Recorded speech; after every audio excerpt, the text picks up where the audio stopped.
Today, I'm going to be talking about the territory in Tampa, which was called Championship Wrestling from Florida. Now, it's been there, it was there a long time, and a lot of great stars were there, worldwide names, etc. I'm going to talk about the time when I was there in 1985. The guys I'm talking about are mostly the guys in that period.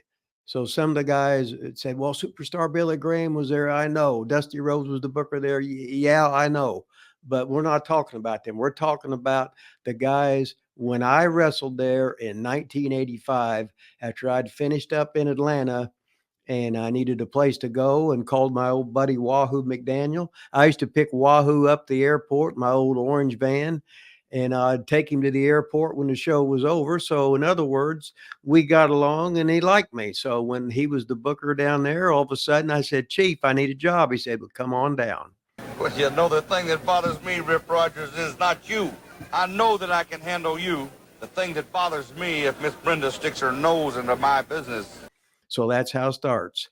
You get a relationship with somebody, they get some fucking power, and of course they bring their buddies in, guys I like to have a good time with. Now, the official building of the office where they do their TV production, their TV studio was there, and all the fans in the offices was there. That was at 106, that's right, 106 North Albany in downtown Tampa. Right, Wahoo. You can bring anybody you want. You can bring the Lady Maxine in your corner, but Miss Brenda, she's number one, and I'm number one, and you're going down. And when I was there, now Eddie Graham, and this is the guy who I'd been named after, he had took his own life in right before I got in there.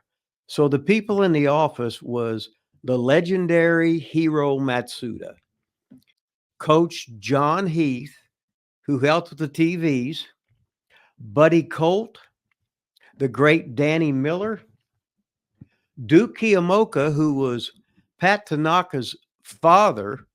They all worked for the office. And the announcer, whenever we do TV and the house shows, was always the inevitable Gordon Solie. Hi, I'm Gordon Solie with Championship Wrestling from Florida. Gordon Solie was famous for doing all the TVs in Florida for years and years. He was ahead of his time.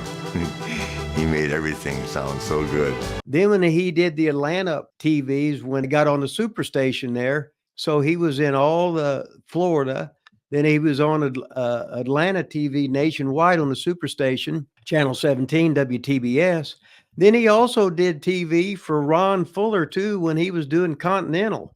So Gordon Solie, he was the legend of professional wrestling. Could call a match like nobody else, and he would be very graphic. For the stamp of excellence, you would have Gordon Solie on there. Now, the weekly towns, they had every Sunday night. We would be in Orlando at the Eddie Graham Sports Complex.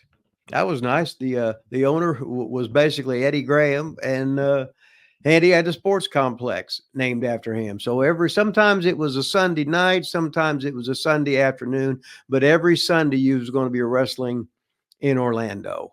It was like a building that seated like 2,500, and great wrestling fans there in Orlando. Then now every Tuesday, that was Tampa. Now, years ago, before I got there, it was famous for being at the Fort Homer Hesterly Armory.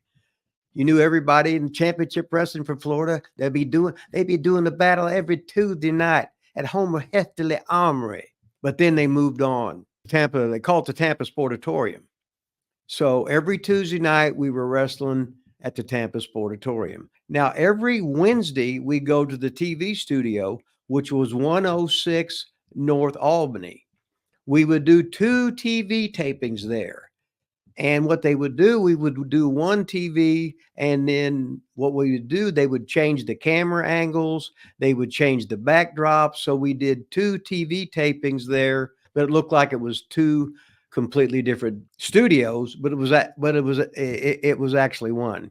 So every Wednesday, that was a long ass day because we would do 2 TV tapes there.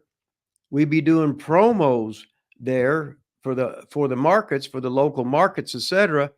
Then we had to go to Miami, and the show in Miami would start at 8:30 because that was like a 250-mile ride to get to Miami.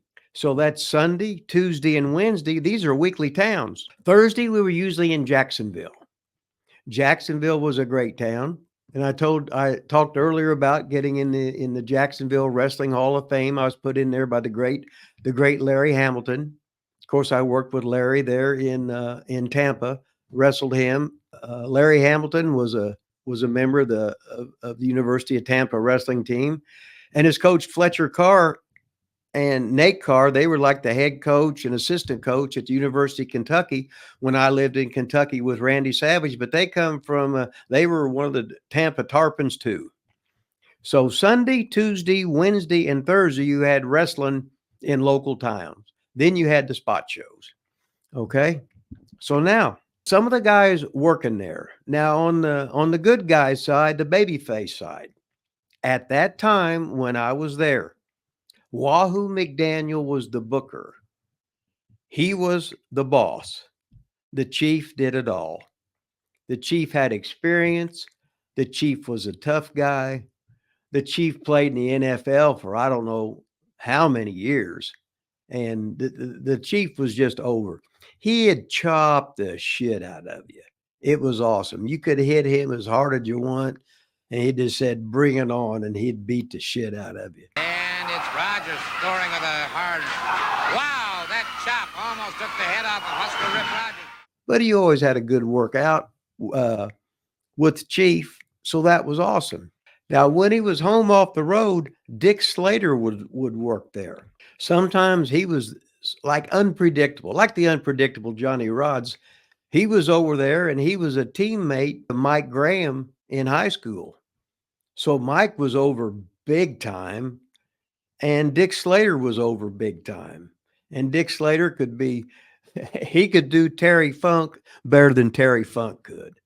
But he was a great pro. He was a local Tampa boy, and he did a great job. When I was there in 1985, I worked a long program with Bugsy McGraw.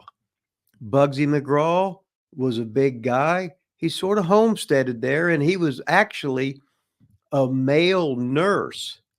So I seen Bugsy at a convention, probably in the last 6 months somewhere. Hell, I can't remember what it was. Sat next to him. We was telling stories enough, but it was fun working with Bugsy because he was entertainment. He would do a lot of Three Stooges stuff. So I had fun working with him. And I was especially had fun with him when I had my wife at the time was Fleabag, Brenda Britton, and she discovered Lady Maxine in Rick Poston's gym. She was a 6'5" girl, had been working for the Fabulous Moolah. She had quit, so Brenda made her. She had fixed her hair up.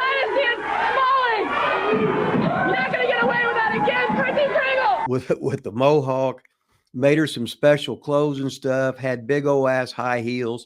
So she could come in and take care of Brenda Britton, Fleabag. She was 6'5" and she could step over the top rope. So when me and Brenda would take on Bugsy and Lady Maxine, that was quite the show. Wait a minute, Bugsy's got a hold of her. Good grief. Good grief. Some of the other good guys working there at the time was Hector Guerrero. Hector was a champ. Hector was a great worker. Hector was one of the famous Guerrero brothers with Eddie, Chavo, and Mondo, and of course their father. But Hector could work any style. But the main thing, he was a really, really nice guy, and he had been in the wrestling business his whole life, so he was really good at what he could do, and he was tight with Wahoo. Now Billy Jack Haynes come in. He went to Portland, to Dallas, and he finally settled in Tampa. Let's just say Billy had an edge about him. Billy was a no-nonsense type of guy. Billy would work hard. Billy was jacked. He was serious business, And you knew that when you in there with Billy Jack Haynes, it was going to be intense. I had some matches. I really liked to work with Billy. I never had any trouble with him. He was always right there. And to me, he was a good pro. Then Tiger Conway Jr. was there. Tiger Conway's father was the great Tiger Conway, and he'd been a pro. And Tiger Conway had been raised in the wrestling business, just like Hector Guerrero was. So second generation wrestlers like Mike Graham, they were always head and shoulders above guys that were just like me. Didn't go to a wrestling school, bullshit my way in, learn where to get my boots at and my Carlin Hildegard stuff, hand-me-down robes from Randy Savage. Got to go to hell, headbands and everything. So that was one thing. But when you were a second generation wrestler, you were smart to this business. You understood the business where I didn't have a clue. I was out in left field. It took me a whole lot longer to get better because I just wasn't smart enough because I hadn't been around the wrestling business that much. Now, Scotty McGee, he was working there. The next time I saw Scotty, I met with him in Calgary. But Scotty was in one place, he was Garfield's Ports. Here he was Scott McGee.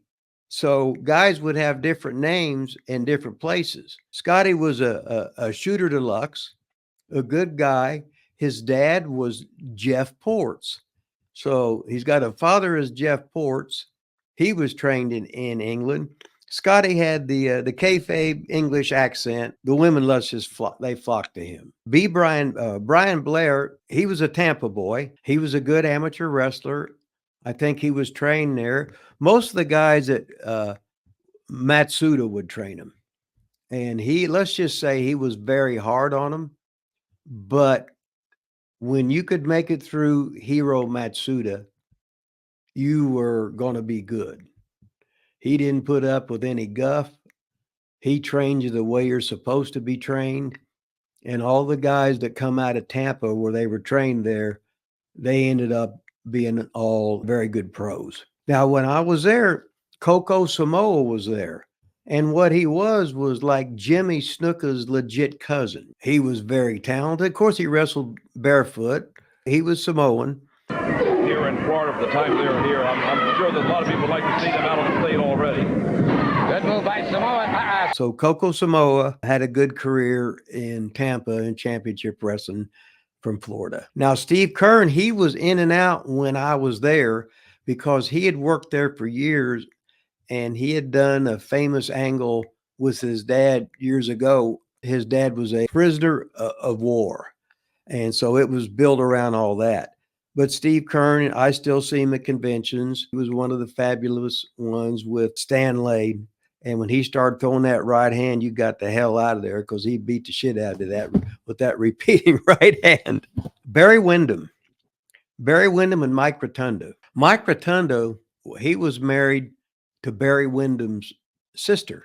Barry Windham was the son of the great Blackjack Mulligan. And when I was there in 1985, Jack was just working part-time. And here he was a giant in the industry, had a great attitude, and I'm sitting there, I'm working with Blackjack Mulligan. I said, Jack, please quit selling me so much. You're a giant. You're a legend. Let's just work and have a good time, and you do your thing because you live here, and pretty soon I'll be out of here. So you need to stay open. That's most of the baby faces that were there working when I was there. I said, get ready, get ready, get ready. I got the dots on. I got the elbow ready, baby. We're going to see it. Let's do it right now.